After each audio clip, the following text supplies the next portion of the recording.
यावर्षी पावसाला लवकर सुरुवात झाल्यामुळे बहुतांश शेतकऱ्यांनी पेरणी देखील केली, मात्र पुन्हा पावसानं दडी मारल्याचं चित्र नांदेड जिल्ह्यासह मराठवाड्यामध्ये दिसतंय।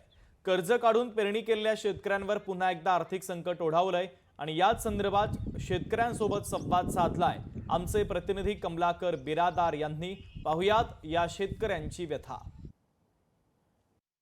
मागील 15 ते 20 दिवसापूर्वी महाराष्ट्रामध्ये पाऊस पडला, तसंच मराठवाड्यातही पाऊस पडला आणि त्याच पाण्यावरती शेतकऱ्यांनी पेरणी केली आहे। मात्र आता जर बघितलं तर मागील 15 दिवसापासून पाण्याने जे आहे ते पाठ फिरवली आपल्याला पाहायला मिळते। आता जर बघितलं तर हे तुरीचं शेत आहे, त्याच्या बाजूला जे आहे ते सोयाबीनचं शेत आहे। त्याची पानं जी आहेत आता पिवळी पडायला लागलेली आहेत, याची उंची जी आहे या पिकाची खुंटलेली आपल्याला पाहायला मिळते।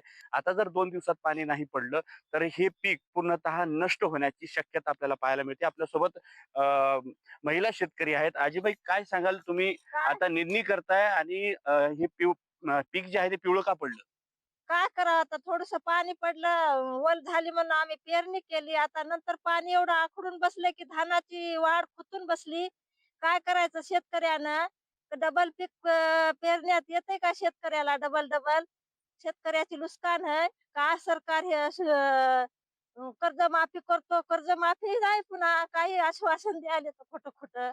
एकंदरीत जर बघितलं तर शेतकऱ्याची कर्जमाफी सुद्धा बऱ्याच शेतकऱ्यांची या ठिकाणी झालेली नाहीये आणि आता शेतकऱ्यांवरती दुबार पेरणीचं संकट समोर यायला लागलेलं आहे आणि या संकटाला शेतकरीच सामोरे जाणार आहेत।